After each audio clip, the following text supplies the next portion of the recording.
Hey guys, welcome to another video. This time I will bring you my speed teams, the teams that I currently run. And guys, in the description you will have the guides in order to build each of these teams, because I already made guides on how to build them, and of course my runes have changed over time. They improved in some cases and they actually changed to target different goals on other cases. So yeah, for this first one we're running the Swift Milia team. Guys, I went for the Swift option because I can build it. However, if you can't, then you can go violent runes on both of your Milias, and of course on every single unit on this team, on your tattoo as well, and of course on your sat too. And of course you can leave your Lucian on your damage dealing build in order for him to one-shot the waves.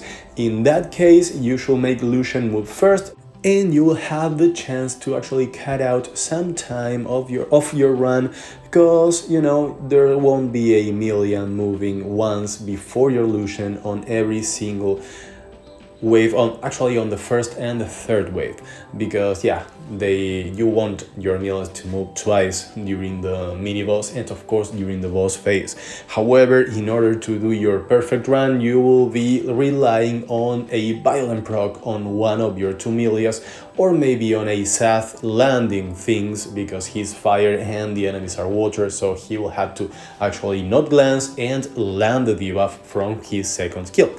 So yeah, in that case guys, when you're building this team on violent runes, you want your Seth to move second, and then your Milia goes, because that will give you a chance for Seth to actually use his second skill and land the dot on the enemy, and therefore your Milia can land 2 dots when she moves. So yeah, you want both of your Milias to land 2 dots each, so that you get up to 5 dots, which is what you need to take out the 100% of the enemy HP with your tattoo's third skill. So yeah guys, that's pretty much it. I will let you watch a couple more runs, and remember, you have a complete guide on how to build this Swift Milia team on my channel. And guys, there are a ton of speed tuning things to consider when you are building this team, so go to the guide and build it as you can, guys. And if you can't, then the violent version here can actually end up being faster sometimes and slower other times.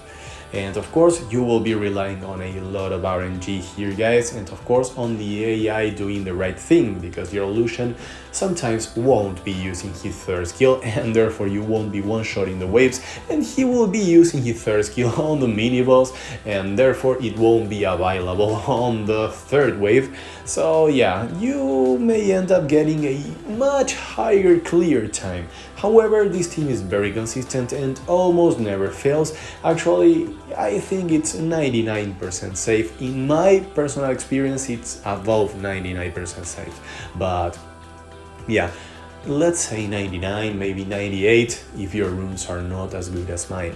So guys, here we are on Dragons B12, and for this one we're running the Birdie Hell and CRYPT team. Guys, you know this team already, it's amazing. However, in my case, I actually went for more accuracy on my Icarus so that they can land the defense rate, and of course I gave some of my Icarus 5 runes so that my Birdie Hell can deal more damage and we can clear this faster. The idea, guys, is to one-shot everything that we attack. However, with my runes it's not possible yet. We rely on landing the defense rates, so that is why I gave accuracy runes to one of my Icarus, as well as I increased the accuracy of every single Icarus.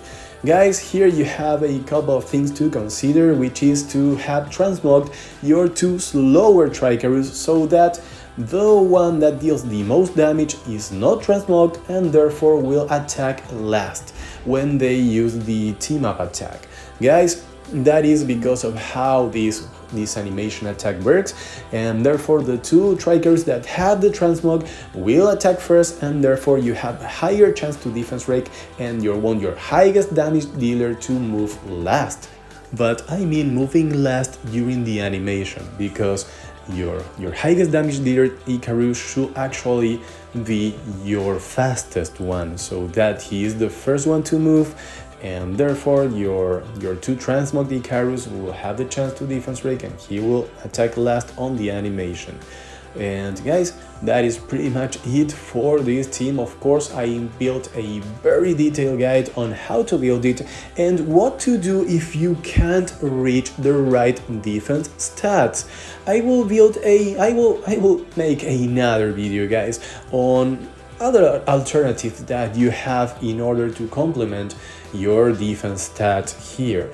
Because, you know, when you use the fire gargoyle on this team, and that's the first unit to move, you can give that gargoyle a full set of determination runes, and therefore it can share his defense with your Icarus, and therefore your defense requirements will lower a lot.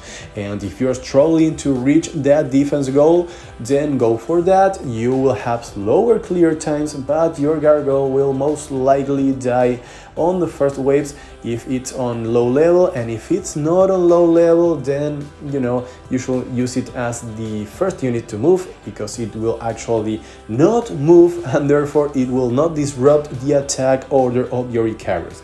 And these are the average clear times, and then we're moving on to Necro. Guys, remember, in the description of this video are the guides in order to build these teams.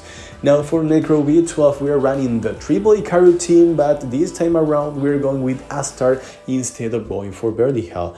Guys, if you don't have the runes to build your Astar on Vampire and high damage as mine, then feel free to use Vertical instead and go for Vertical as the leader of this team, of course, because he will give speed to the full team including himself, instead of giving speed to only the water units as we are doing right now. Guys, the basics of this team are pretty much the same as the previous one.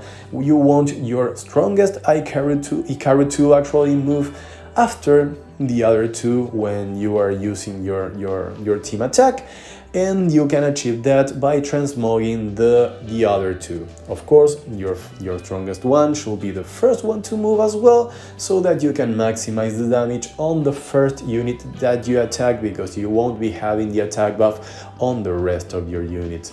And of course, then you will have attack buff on your strongest unit, so that it will maximize the damage that you deal with the next attacks as well.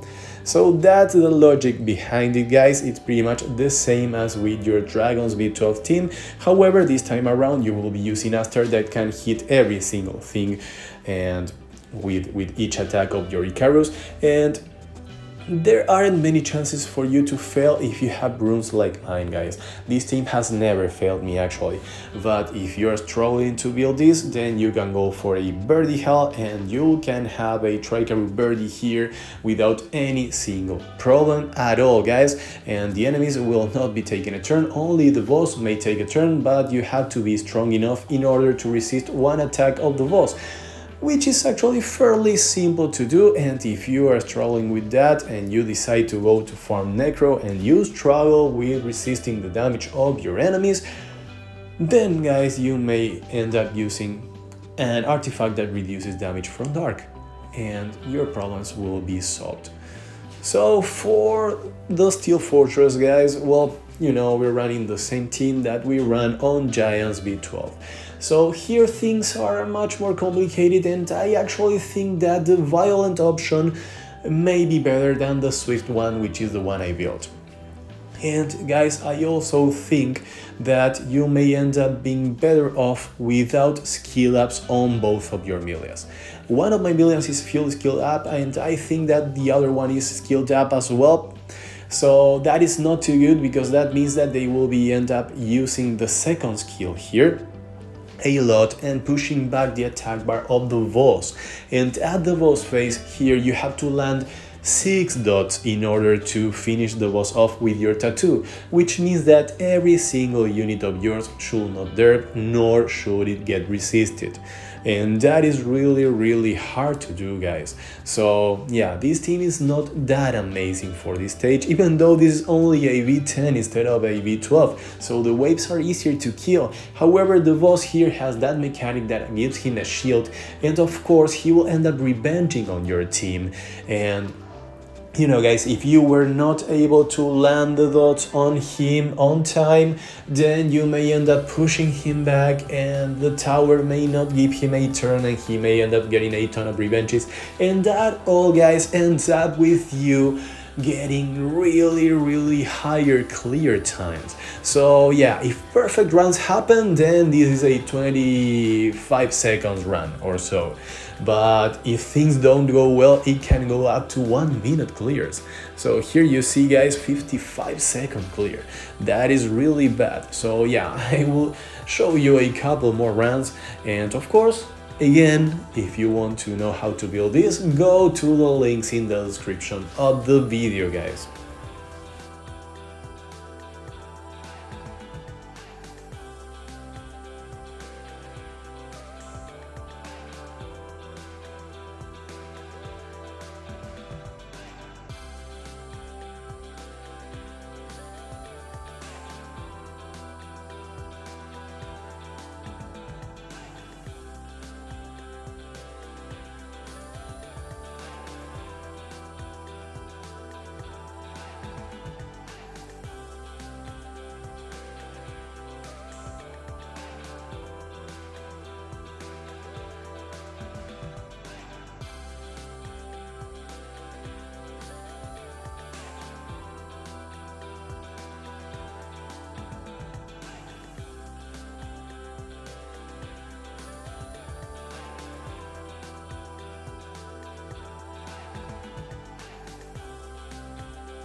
And for the final dungeon, guys, we're running the CRYPT team again. Guys, for this one, you have to keep in mind that you should focus the towers at the wall space instead of going straight for the walls. You should take out the left tower, then the right tower, and then move on to killing the boss.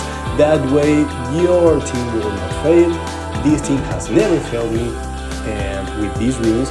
But if you were having issues on clearing these, then you can add one free-to-play unit to make this team 100% for you if you are not getting there yet, which is the Dark Vampire Lord, guys.